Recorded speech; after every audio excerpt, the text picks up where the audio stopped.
സർവമംഗളമാംഗല്യേ ശിവേ സർവാർത്ഥസാധികേ ശരണ്യേ ത്രംബകേ ഗൗരി നാരായണി നമോസ്തുതേ. നൂനം നിശ്ചയമൊന്നിനില്ല, പറയൂ വർഷത്തിനുണ്ടോ നിജം ദീനം വന്നു കരേറിടുന്ന കഥയും മുൻപേ നിനയ്ക്കാവതോ. ജ്ഞാനിക്കുള്ളൊരു തത്വചിന്തയഖിലം പാഴ്വേലയാകുന്നു ഹാ.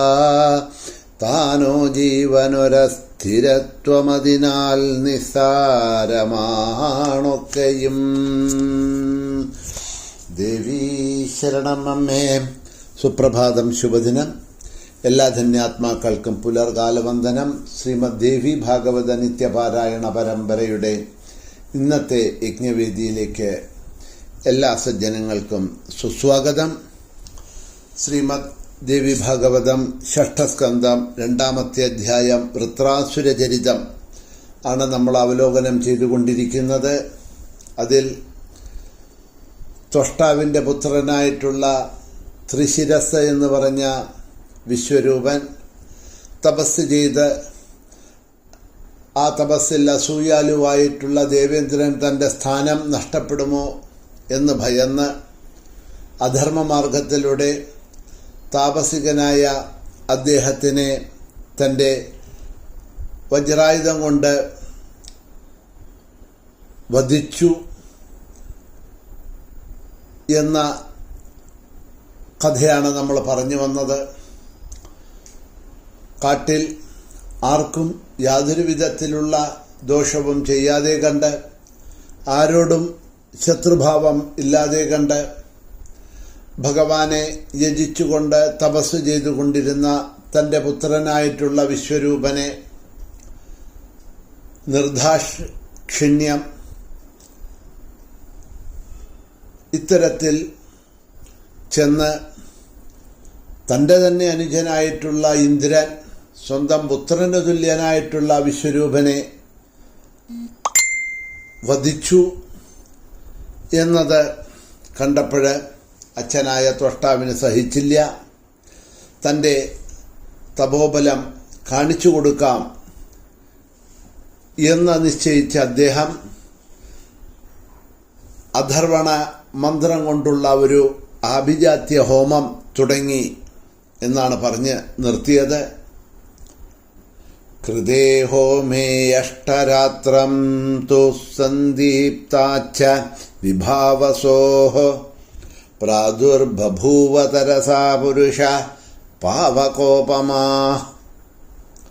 അങ്ങനെ 8 ദിവസം, അഷ്ടരാത്രം 8 ദിവസം ഇങ്ങനെ അദ്ദേഹം ആ യാഗം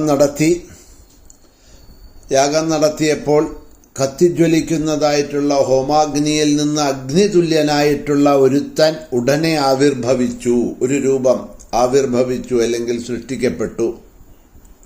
തം ദൃഷ്ട്വാഗ്രേ സുതം ത്വഷ്ടാ തേജോബലസമന്വിതം വേഗാത് പ്രകടിതം വന്യേ ദീപ്യമാനം ഇവാനലം.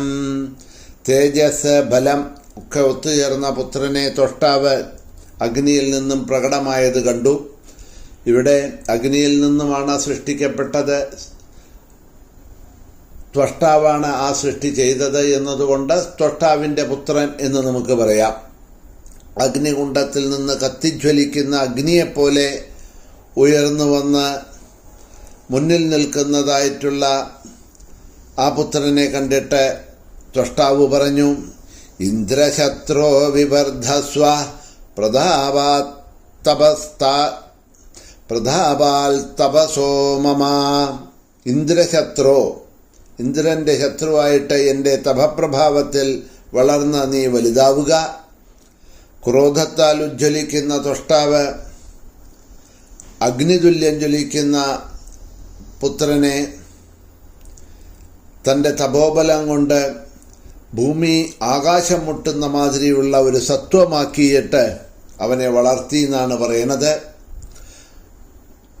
ഭൂമി ആകാശം മുട്ടുന്ന തരത്തിലുള്ള ഒരു കത്തിജ്വലിക്കുന്നതായിട്ടുള്ള അതിഭയാനകമായിട്ടുള്ള ഒരു സത്വം, ഒരു രൂപമാണ് ഉണ്ടായത്. ജാതസ്സ പർവ്വതാകാര കാലമൃത്യു സമസ്വരാട് കിം കരോം ഇതി തം പ്രാഹ പിതരം പരമാതുരം.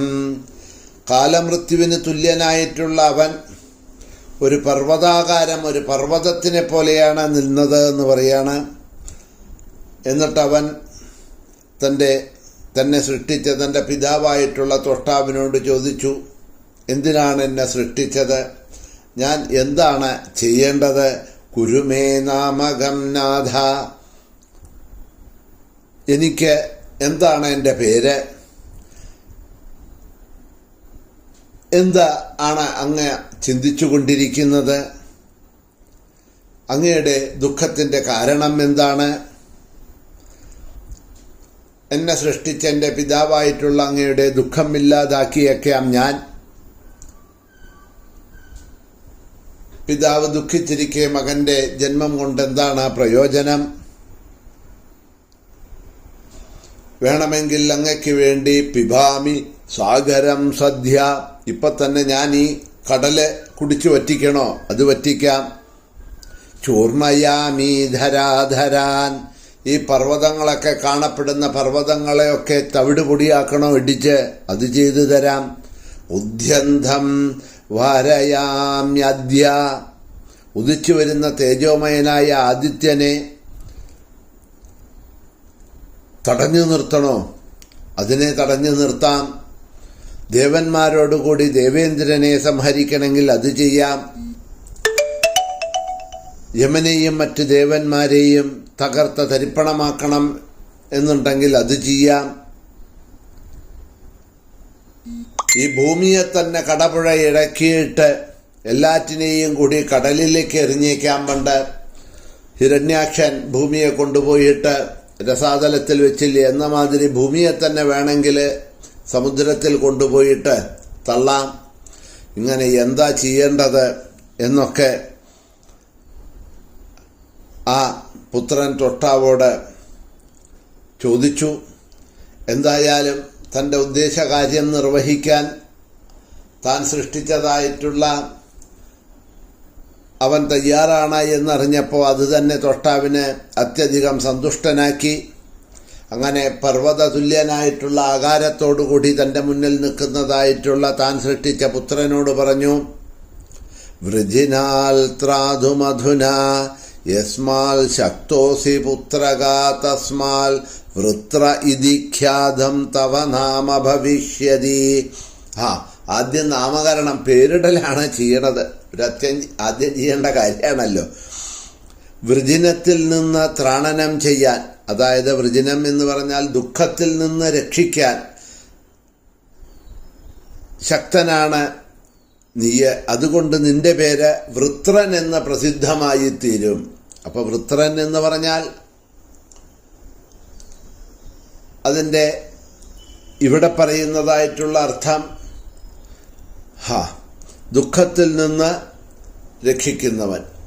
ഇപ്പം തൻ്റെ ദുഃഖം അതിനെ രക്ഷിക്കാനായിട്ടാണല്ലോ ഈ അഗ്നിയിൽ നിന്നും സൃഷ്ടിക്കപ്പെട്ടത്. അതുകൊണ്ട് വൃത്രൻ എന്ന പേരിൽ ആയിരിക്കും നീ പ്രഖ്യാതനായിത്തീരുക എന്ന് ആദ്യം അവന് പേരിട്ടു. പിന്നീട് എന്തിനാണ് നിന്നെ സൃഷ്ടിച്ചത് എന്നുള്ളതിനെയാണ് അവിടെ ത്വഷ്ടാവ് പറയണത്. ഭ്രാതാ തവ മഹാഭാഗ ത്രിശിരാ നാമ താപസ ത്രീണിതസ്യ ശീർഷാണി യഭവൻ വീര്യവന്തിജ. ത്രിശിരസ് എന്ന് പറഞ്ഞ നിന്റെ സഹോദരൻ മഹാതപസ്വിയായിരുന്നു. നല്ല വീര്യവും തേജസ്സും ഓജസ്സും സൗന്ദര്യവും ഒക്കെയുള്ള ഉള്ളവനായിരുന്നു ഈ ത്രിശിരസ് എന്ന് പറഞ്ഞ നിന്റെ സഹോദരൻ. അവന് 3 ശിരസുകൾ ഉണ്ടായിരുന്നു എന്നൊക്കെ പറഞ്ഞ് അവൻ്റെ സഹോദരനെ പറ്റി പറയുകയാണ്. ഏതായാലും എന്തിനാണ് സൃഷ്ടിക്കപ്പെട്ടത്, എന്താണ് ചെയ്യേണ്ടത് എന്ന കാര്യങ്ങളെ തുടർന്നു കൊണ്ടുപോകുന്നുണ്ട്. ഇന്ന്